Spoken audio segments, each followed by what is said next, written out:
Buenas tardes, hermanos. Es un placer para mí estar el día de hoy con ustedes, poder compartir la palabra, poder aprender juntos de la palabra, poder ser exhortados, poder ser convencidos, poder ser guiados y enseñados por la palabra de nuestro Dios. Esta tarde vamos a estudiar el libro de Génesis capítulo 39. El primer libro de la Biblia, Génesis, capítulo 39. Voy a leerlo. Llevado pues José a Egipto, Potifar, oficial de Faraón, capitán de la guardia, varón egipcio, lo compró de los ismaelitas que lo habían llevado allá. Mas Jehová estaba con José, y fue varón próspero, y estaba en la casa de su amo el egipcio. Y vio su amo que Jehová estaba con él, y que todo lo que él hacía, Jehová lo hacía prosperar en su mano. Así halló José gracia en sus ojos, y le servía. Y él le hizo mayordomo de su casa, y entregó en su poder todo lo que tenía. Y aconteció que desde cuando le dio el encargo de su casa y de todo lo que tenía, Jehová bendijo la casa del egipcio a causa de José. Y la bendición de Jehová estaba sobre todo lo que tenía, así en casa como en el campo. Y dejó todo lo que tenía en mano de José, y con él no se preocupaba de cosa alguna, sino del pan que comía. Y era José de hermoso semblante y bella presencia. Aconteció después de esto que la mujer de su amo puso sus ojos en José y dijo: duerme conmigo. Y él no quiso. Y dijo a la mujer de su amo: he aquí que mi señor no se preocupa conmigo de lo que hay en casa, y ha puesto en mi mano todo lo que tiene.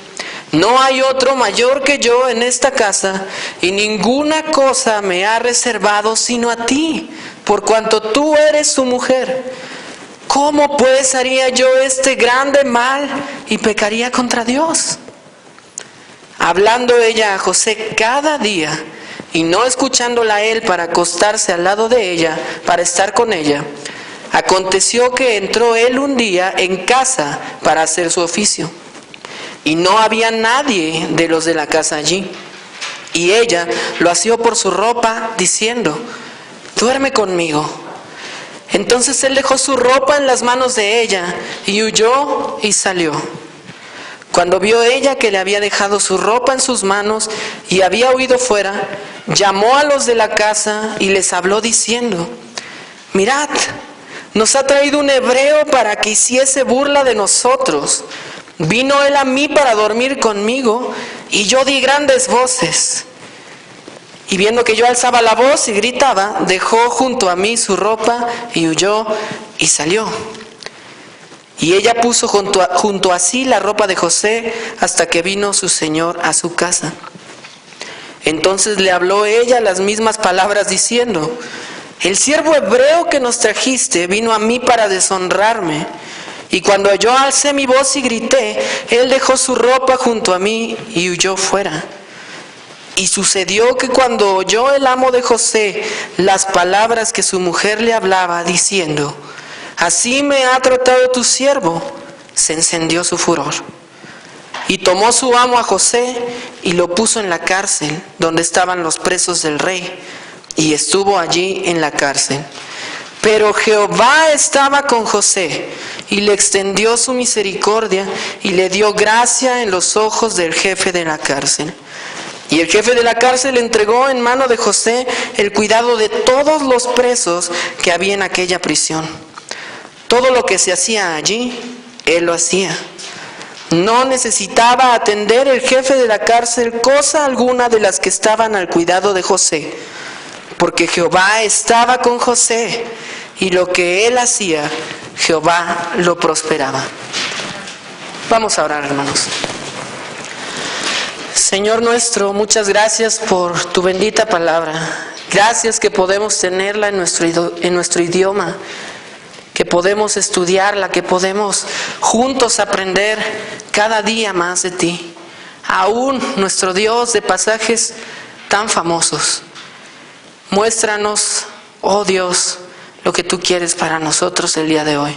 Muéstranos tus caminos, repréndenos y guíanos en la senda de verdad, en la senda de tu palabra. Te pedimos en el nombre de Cristo.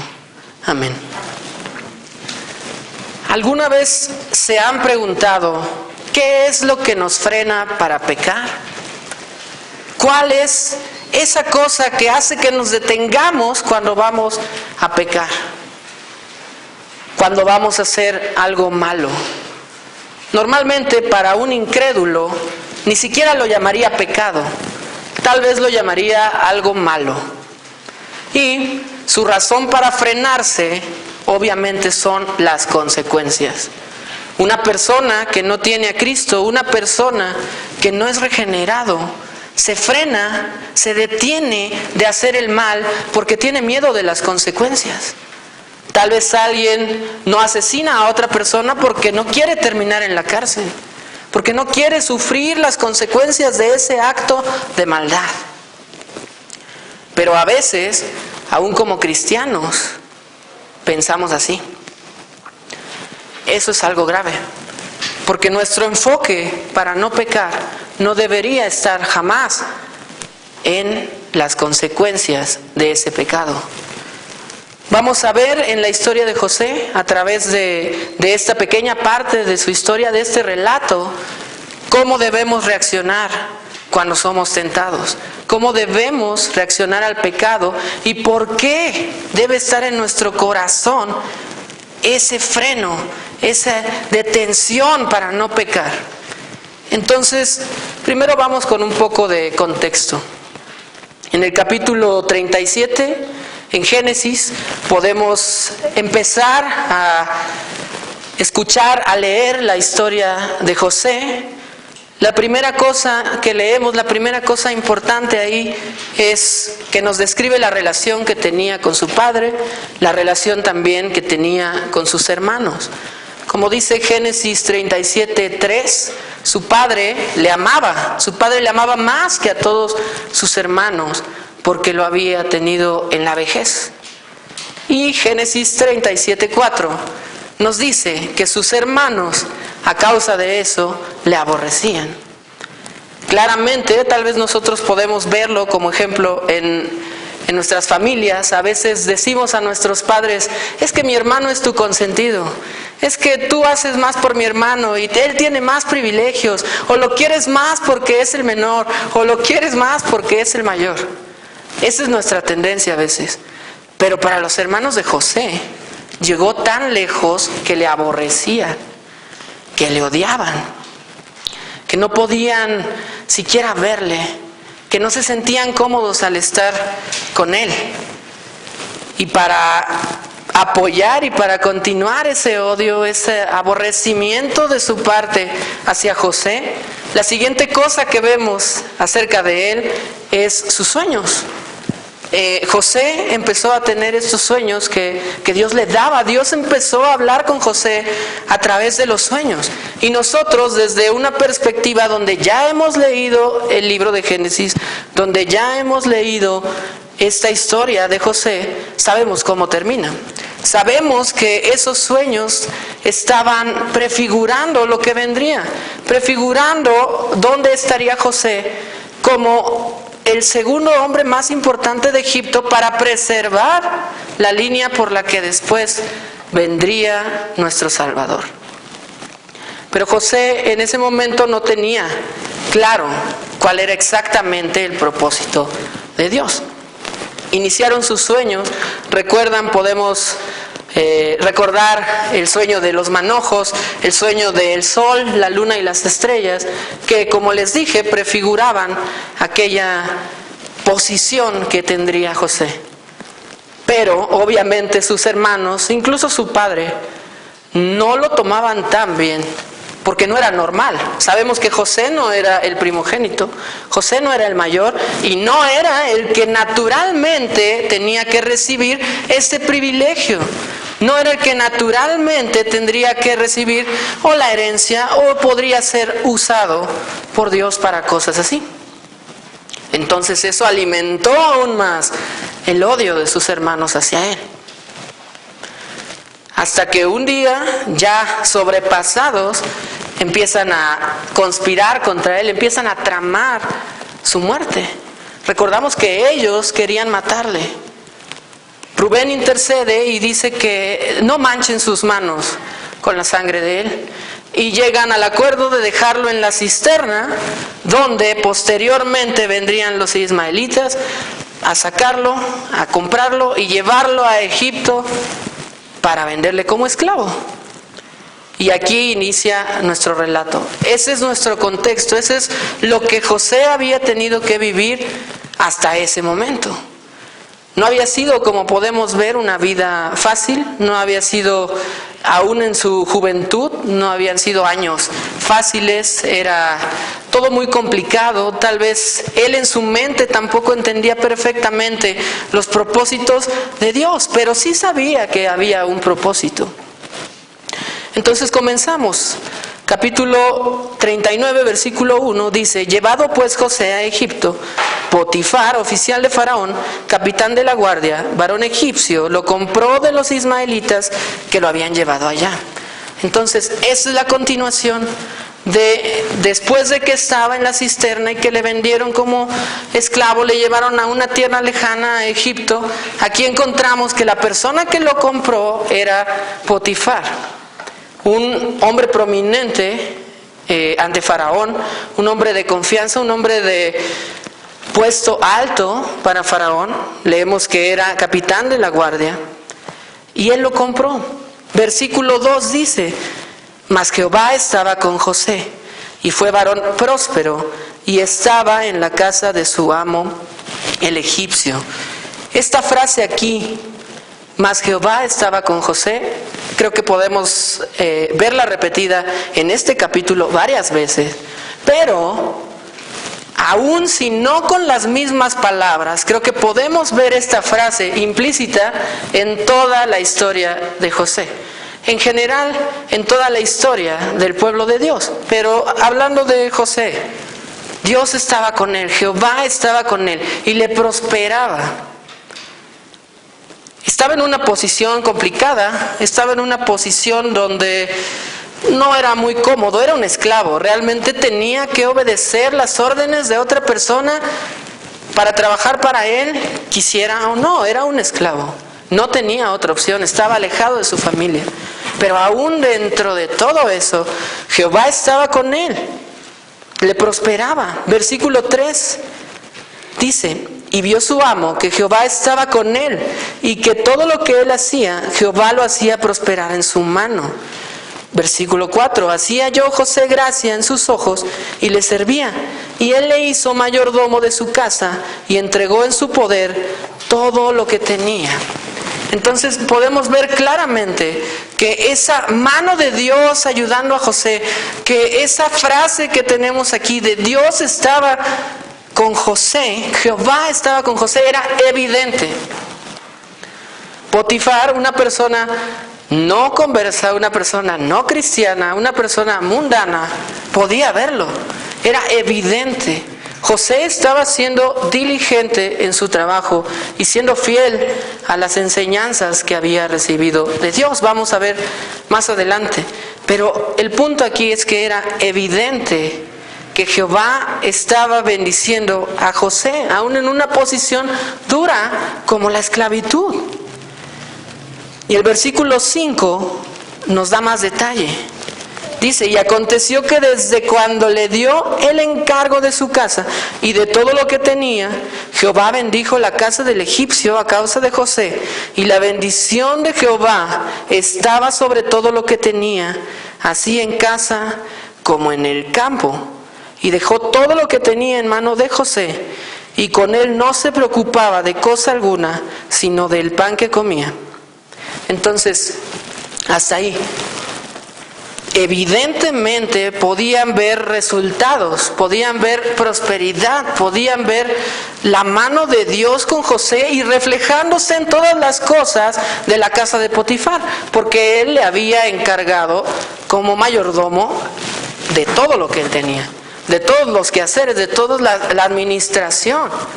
Entonces, era evidente, como cuando en una empresa tenemos al empleado estrella, ¿no? Ese empleado que no puede faltar, ese empleado que eleva las ventas, ¿no? El empleado aquel que tiene las mejores ideas siempre y que siempre está liderando los grupos de la compañía. Algo así era lo que estaba pasando con José. Y no fue de la noche a la mañana. Él se mostró diligente y se mostró fiel a su trabajo, aún como esclavo. Y Dios estaba con él y podían verse los resultados en todas las cosas. En cada una de las cosas que él hacía, había los resultados y los frutos de la bendición de Dios, de Jehová. Después nos describe el versículo 6, la segunda parte, dice que José era de hermoso semblante y de bella presencia. Esto es importante también.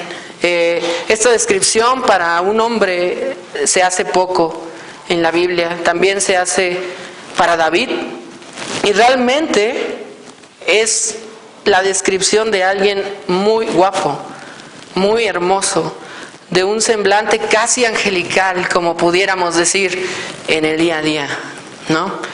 Obviamente, esto debió influir en la esposa de Potifar, en fijarse en él y en desearle. Pero aquí viene la parte de la tentación. Aquí viene la parte de cómo vamos a resistir el pecado y por qué vamos a resistir el pecado. Pero antes tenemos que ver cómo llega, ¿no? Recordamos que José en este punto de la historia estaba bien. No bien del todo, porque seguía siendo, estaba lejos de su casa aún, no sabía de su familia, no sabía lo que le deparaba el destino, más allá de que Dios sí tenía un plan y que Dios era fiel, pero no tenía certeza de muchas otras cosas.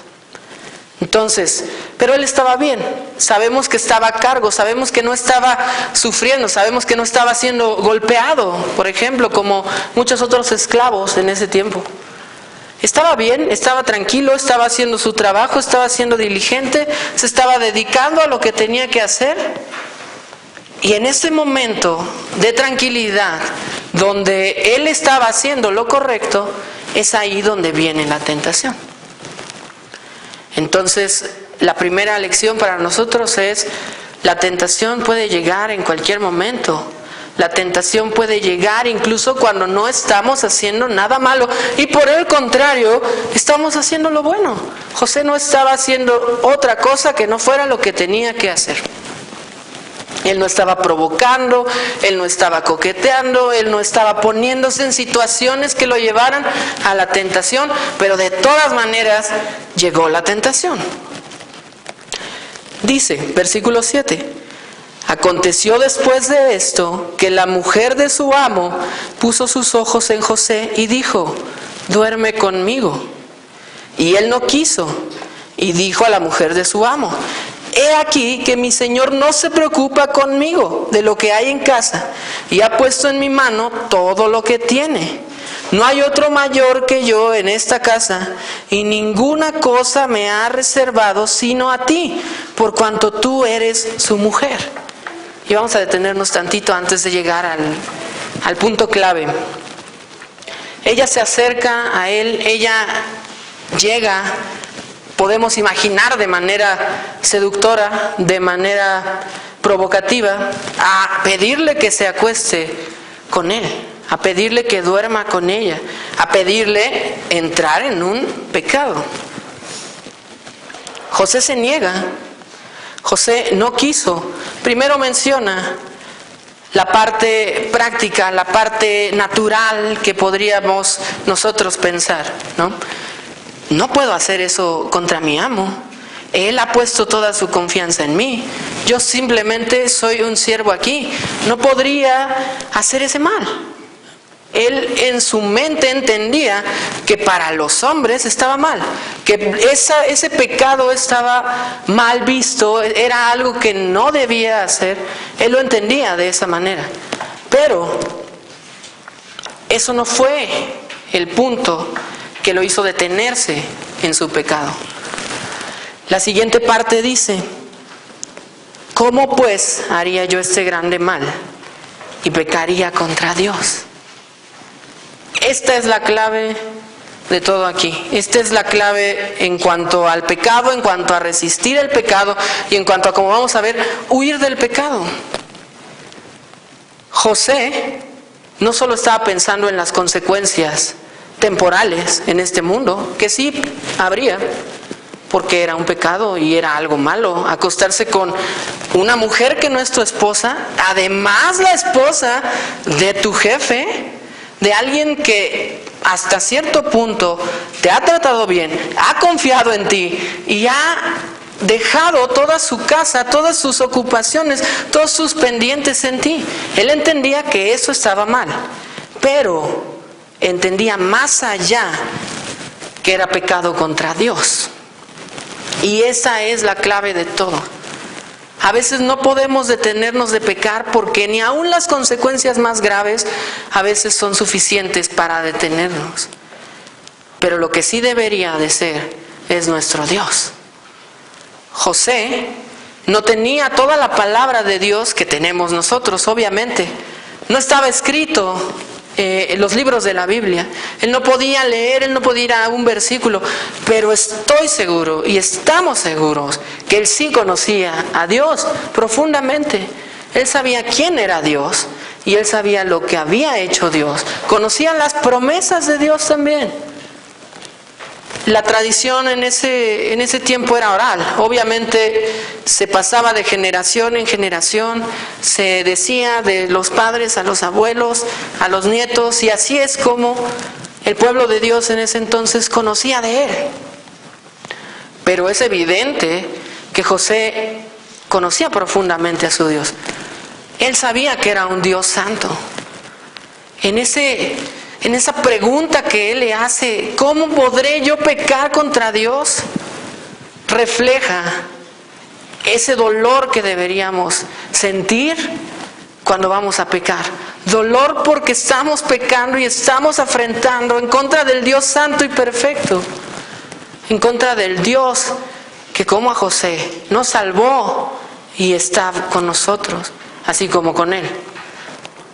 Entonces él puso su enfoque en la cosa correcta. Él no se preocupaba tanto por las consecuencias, sino por quién era su Dios. Él era fiel a Dios. Él sabía qué era pecado para Dios. Él sabía qué estaba mal para con Dios. Y él también conocía lo que Dios había hecho, lo que Dios había prometido. Él sabía que era un Dios grande, todopoderoso, un Dios de milagros. En su propia línea familiar, teniendo a Abraham y aquellas grandes promesas de gran descendencia, de bendición a las naciones que vamos a ver y estamos viendo en la historia de José mismo. Él había escuchado también del milagroso nacimiento de Isaac, de aquel hijo de la promesa. También su mismo padre y todas las maravillas que Dios había hecho para con ellos. José estaba consciente de que a pesar de que había tenido una vida complicada, de que a pesar de que sus hermanos le habían abandonado y le habían aborrecido, Dios no. Y Dios estaba con él. Dios había sido fiel a José, estaba siendo fiel a José. Y José estaba demostrando el mismo carácter, siendo fiel a Dios, guardando sus mandamientos, honrándole y también honrando a las personas, también honrando en este caso a su amo, a su jefe, Potifar. También podemos leer de este entendimiento en los Salmos. Cuando David, Salmo 51:4, dice: contra ti solo he pecado. David claramente sabía que había pecado contra otras personas. Claro que sí, tenía consecuencias. Él era consciente. Pero en lo más profundo de su corazón, y el dolor más profundo en su corazón, era que había hecho afrenta ante el Dios Santo. Porque todo pecado, claro que afectamos a otras personas, claro que hay consecuencias, claro que nos llevamos gente de corbata, como dirían comúnmente, pero cada pecado es en contra de Dios, porque Dios es santo, aquel que no puede estar en presencia del pecado. Y continuamos con la historia. Dice versículo 10. Hablando ella a José cada día y no escuchándola a él para acostarse al lado de ella para estar con ella, aconteció que entró él un día en casa para hacer su oficio y no había nadie de los de casa allí. Y ella lo asió por su ropa diciendo: duerme conmigo.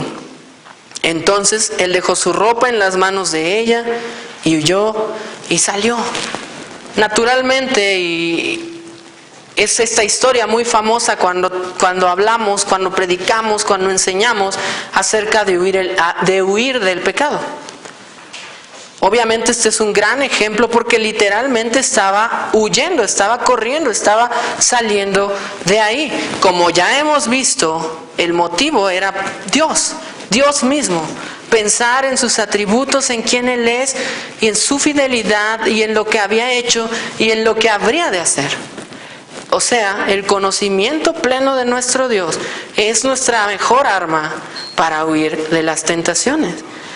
Pero vemos que también eran muy constantes, así como para nosotros. En este caso, hablando de la tentación sexual, dice que la esposa de Potifar no se conformó con el primer no. En el primer rechazo, cuando José le había dicho: no, ¿cómo voy a pecar contra Dios? ¿Cómo voy a hacer esto a Potifar? Ella no se quedó conforme. Y continuó, no nos dice cuántos días, pero sí son varios.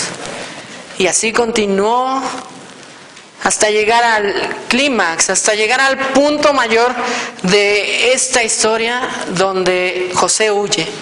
Pero ella había agotado tal vez ya todas sus artimañas, por llamarlo de algún modo, todas sus estrategias de seducción.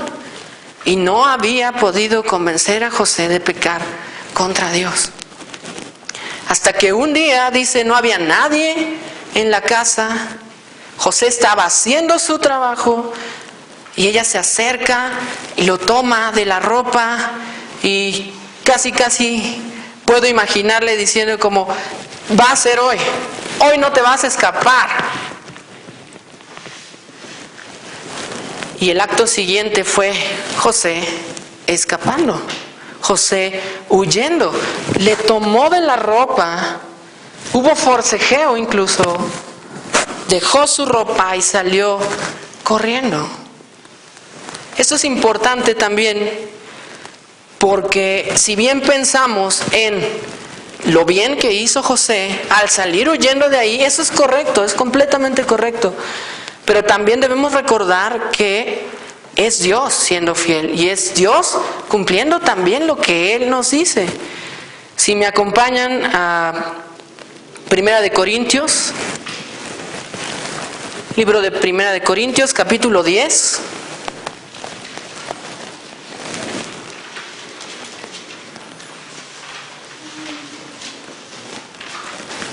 Primera de Corintios, capítulo 10, versículo 13, dice: no os ha sobrevenido ninguna tentación que no sea humana, pero fiel es Dios, que no os dejará ser tentados más de lo que podéis resistir, sino que dará también juntamente con la tentación la salida para que podáis soportar. Qué gran alivio, qué gran reposo tenemos en nuestro Dios. Que sí, estamos llenos, estamos completamente bombardeados en todo momento por la tentación. A cada paso en nuestra vida lo podemos ver. En este caso, hablando de la tentación sexual, y creo que nosotros también podemos ser testigos de que esto es verdad. Estamos completamente bombardeados por todos los medios. por el entretenimiento, llámese películas, llámese series, llámese publicidad, llámese cualquier cosa que está a nuestro alrededor, tiene tentación en el ámbito sexual, incluso personas a nuestro alrededor, incluso personas que no conocen a Dios. Y somos tentados, somos muy fuertemente tentados, ya sea en lo sexual, aquí como José, o en cualquier otro pecado. La tentación llega cuando menos lo esperas, cuando estás más tranquilo, cuando no estás haciendo nada malo incluso, y constantemente. Pero tenemos este descanso, que Dios nos ha dicho que Él siempre provee la salida. Dios siempre nos provee la vía de escape. Nunca estaremos en una tentación donde seamos obligados 100% a pecar. Podemos caer, sí, es verdad. Pero siempre hay una salida. Y debemos de estar gozosos, reposando en esa promesa, porque nos alivia. Nos alivia el pensar que podemos hacer como José, dar vuelta, girar y huir. A veces tal vez no físicamente, pero se entiende lo que quiero decir, ¿no? Huir de la tentación, dar vuelta y girar en el sentido contrario hacia donde está nuestro Dios, pensando siempre en nuestro Dios. Recuerdan que les dije, la razón por la que José podía resistir de esta manera era por el conocimiento amplio que tenía con Dios y su comunión que tenía con Él también. Entonces, nosotros tenemos mucha más luz de lo que tenía José en ese tiempo. Tenemos absolutamente todo lo que Dios ha querido revelar en la palma de nuestras manos con nuestras Biblias. No hay algo que quedó fuera, no hay algo que necesitemos saber, algo que sea añadido. Para ellos sí, era poco a poco la revelación, poco a poco más y más luz, pero nosotros la tenemos completa. Nosotros no tenemos que especular. La palabra de Dios está aquí. Y también el Salmo 119 nos dice, Salmo 119:11, en mi corazón he guardado tus dichos para no pecar contra ti. Realmente es nuestra arma, realmente es nuestra defensa, nuestro escudo, y a donde debemos correr para evitar el pecado, para guardarnos de caer, porque como la palabra nos dice, sí tenemos salida. Pero ¿cómo buscaremos esa salida? ¿Cómo buscaremos la voluntad de Dios si no la conocemos? ¿O cómo buscaremos complacer a nuestro Dios si no conocemos a ese Dios? Entonces, en nuestro corazón guardemos sus dichos y como consecuencia no pecaremos contra Él. Tendremos respuesta siempre que la tentación venga. Tendremos a dónde agarrarnos siempre que estemos tentados, aunque nadie esté viendo. Porque sabemos que nuestro Dios sí. Y que nuestro Dios no solo está ahí viendo, sino que es fiel. Que es fiel para ayudarnos a no caer en esa tentación. Y que es fiel para prosperarnos como a José si seguimos fielmente su camino. No económicamente, pero espiritualmente sí. Debemos tener esa confianza. Incluso vamos más allá con nuestro Señor Jesucristo. ¿Recuerdan el famoso pasaje en Mateo, la tentación en el desierto? Recordamos que nuestro Señor Jesucristo fue tentado de todas las maneras posibles. Tenemos el registro de 3 muy fuertes, pero no, obviamente no fueron las únicas. Fueron muchos días de constante bombardeo de tentación de Satanás mismo. Porque a veces pensamos, ¿no? Como, ay, todas las tentaciones vienen de Satanás y Satanás está aquí a mi lado, ¿no? Recordamos que Satanás no es omnipresente. Él no está en todos los lugares a la vez. Hay veces, tal vez, en que sea una tentación directamente de Él, pero hasta podría sonar un poco egoísta pensar que Satanás está todo el tiempo a nuestro lado, solo nuestro lado, tratando de hacernos caer. No somos tan importantes. Pero Jesucristo sí. Jesucristo nuestro Señor sí. Y Satanás estaba ahí, a su lado, tentándole a cada momento y de todas las maneras. Obviamente, Cristo no podía pecar. Es Dios mismo. No puede haber pecado en Él. Pero lo interesante es que Cristo no apeló a su condición de Dios para resistir a Satanás. No le dijo: Satanás, vete porque soy Dios perfecto y santo y no me vas a hacer pecar. No le dijo: es imposible que lo hagas, ¿para qué pierdes tu tiempo? Sino que resistía cada tentación con la palabra de Dios. Y él decía y citaba: escrito está, y daba su defensa. ¿Por qué pensaríamos que nosotros somos mejores que nuestro Señor Jesucristo? Que nosotros podemos resistir la tentación de otra manera que la Biblia no nos enseña. Llámese en nuestras propias fuerzas. No podemos resistir la tentación en nuestras propias fuerzas. Y nuestro Señor Jesucristo mismo nos deja el ejemplo. La palabra de Dios tenemos en Salmos: guarda sus dichos en tu corazón. Creo que no puede ser más clara la palabra. La razón por la que José reaccionó de esta manera tan apropiada cuando la tentación vino fue porque conocía a Dios, porque reconocía el peso de cada pecado ante un Dios santo, y porque con el conocimiento que tenía de Dios, de quién era, de lo que hacía, de su voluntad y de sus atributos, podía poner defensa, podía mantenerse fiel ante todos esos ataques.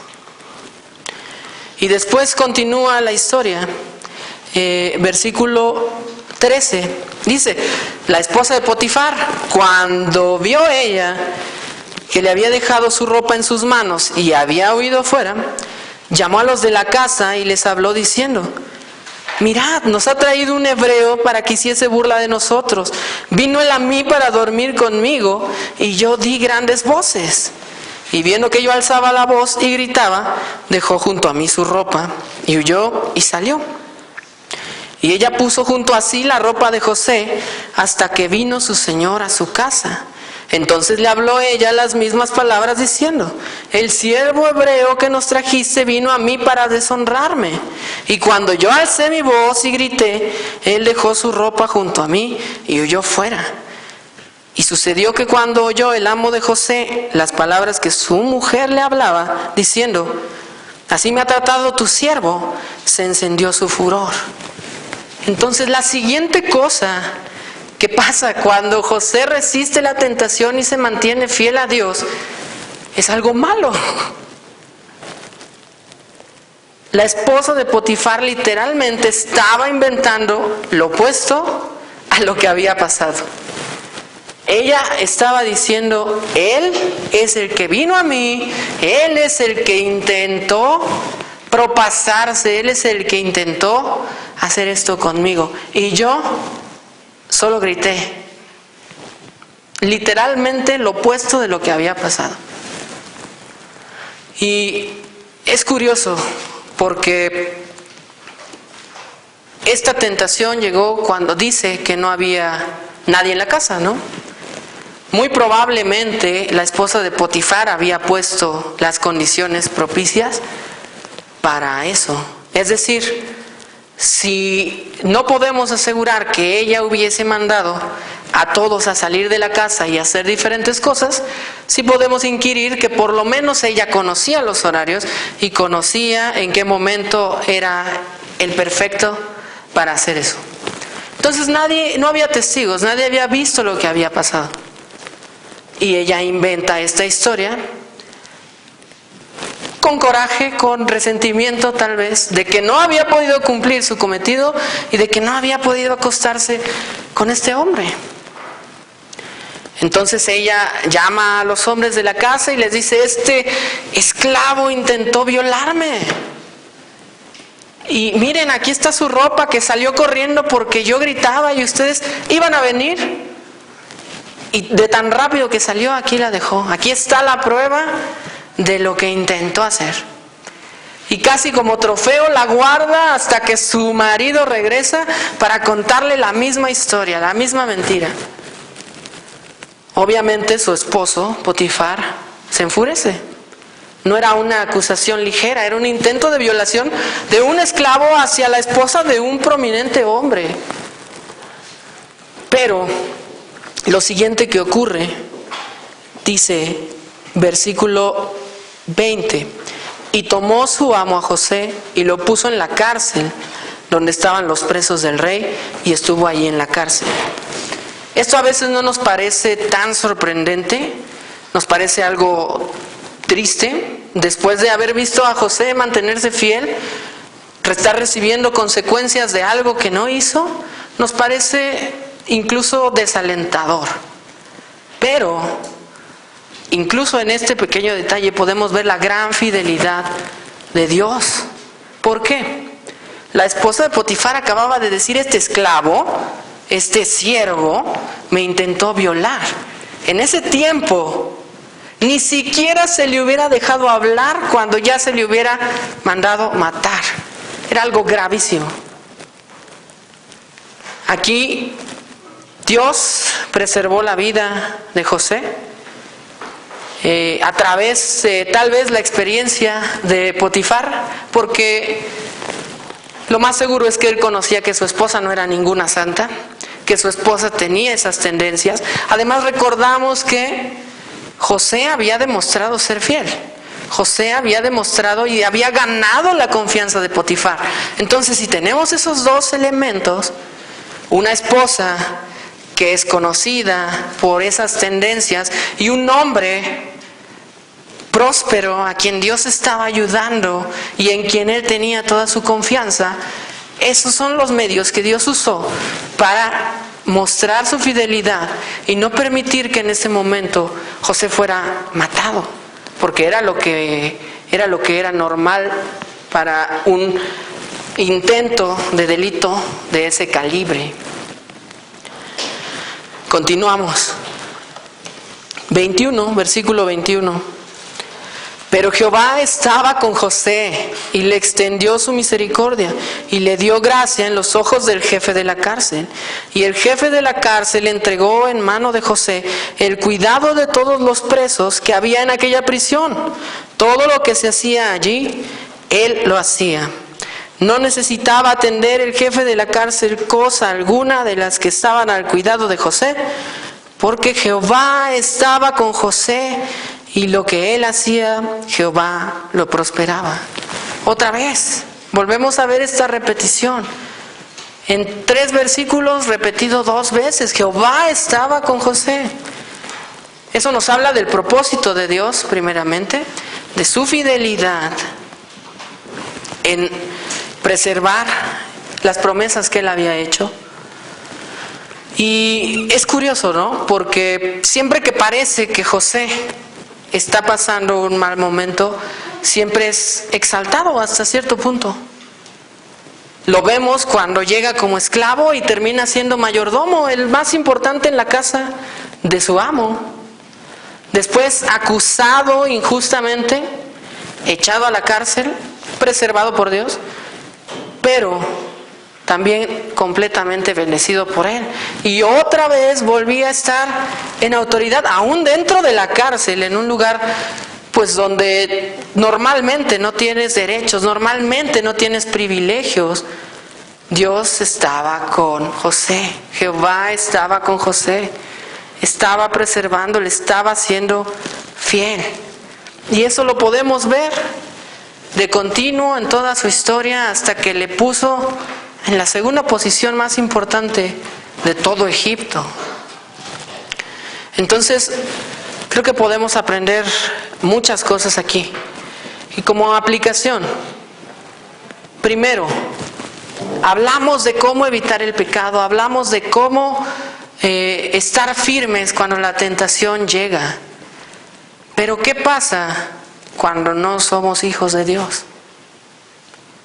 Como dije al principio, En primer lugar, ni siquiera piensan en eso como un pecado. La Biblia nos dice que no hay nadie bueno, que no hay nadie justo, que no hay nadie que busque a Dios, que todos se desviaron.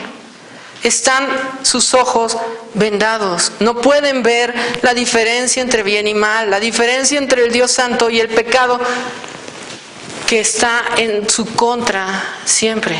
No pueden verlo. No pueden resistir la tentación, no pueden resistirse a su naturaleza pecaminosa que tiende siempre a hacer el mal. Porque necesitan a Dios primero. Necesitan ser salvados primero. Necesitan a Cristo. Y si alguno aquí, si alguno que ve este mensaje entiende y sabe que necesita a Cristo, búsquele. ¿Por qué? Arrepiéntese de sus pecados. Crea en Cristo, que vino a salvarnos, que vino a morir por nosotros, que derramó su preciosa sangre, su perfecta sangre. Él que no pecó, cargó todos nuestros pecados. Entonces, si no somos salvos, primero busquemos a Dios. Hay que buscar a Dios mientras puede ser hallado. Arrepintámonos de nuestros pecados y confiemos en Cristo como nuestro único Salvador. Pero, si ya hemos hecho eso, si somos llamados hijos de Dios, si pertenecemos a su familia porque fuimos comprados por esa sangre derramada del Cordero perfecto una vez y para siempre, si estamos cubiertos por su manto, entonces debemos tener confianza. Debemos tener confianza en que Dios nos ayudará a ser fieles. Podemos orar en confianza de que Dios nos va a ayudar a ser fieles porque es su voluntad. Claramente Dios no quiere que pequemos. Claramente Dios y el pecado no van juntos. Sería ilógico pensar que no es voluntad de Dios preservarnos del pecado y que no es voluntad de Dios guiarnos y ayudarnos y ser fiel con nosotros en la tentación. Tenemos esa seguridad. ¿Qué debemos hacer? ¿Cuál es nuestra parte activa? Si tenemos ese gran descanso de que Dios no nos va a dejar, de que Dios siempre da una salida, de que Dios está con nosotros como Padre, ¿cuál es lo que debemos hacer nosotros? ¿Qué es lo que debemos hacer nosotros activamente? Lo que ya vimos, perseverar en la palabra, conocer más y más de nuestro Dios, llenar nuestros corazones y nuestras mentes de su palabra para tener los recursos, para tener las armas, para resistir los embates en esta guerra que es la vida cristiana. Porque estamos en guerra, estamos siendo atacados constantemente por este sistema de pecado que es el mundo, por Satanás y por nuestro propio remanente de naturaleza pecaminosa. Que busquemos a Dios, que le conozcamos más, que memoricemos su palabra, que la estudiemos profundamente, que lleguemos a contemplar cada aspecto de la personalidad y atributos revelados de nuestro Dios, para que podamos estar firmes cuando la tentación venga, descansando en el poder de nuestro Dios, quien ha prometido mantenerse fiel y darnos salida. Vamos a orar, hermanos. Padre Celestial, te damos muchas gracias por este día. Te agradecemos que nos das la oportunidad de escuchar tu palabra, que nos das la oportunidad de, aún en un pasaje que es muy famoso, aún en un pasaje que es muy conocido, poder aprender, poder ser exhortados, poder ser animados y confrontados, Señor. Gracias por tu palabra, porque es viva y eficaz. Y no importa el predicador, Señor, sino solo tu bendita palabra. Gracias que podemos escucharla, que podemos exhortarnos, que podemos animarnos unos a otros. Gracias por la comunión en la iglesia. Te pedimos que nos guíes y que nos ayudes en este andar, para que podamos ser conformados a la estatura del varón perfecto, quien es tu Hijo Cristo. Te pedimos que nos ayudes a darte la gloria, Señor. si comemos o bebemos o hacemos cualquier otra cosa. Ayúdanos y líbranos del pecado. Te pedimos en el nombre de Cristo. Amén.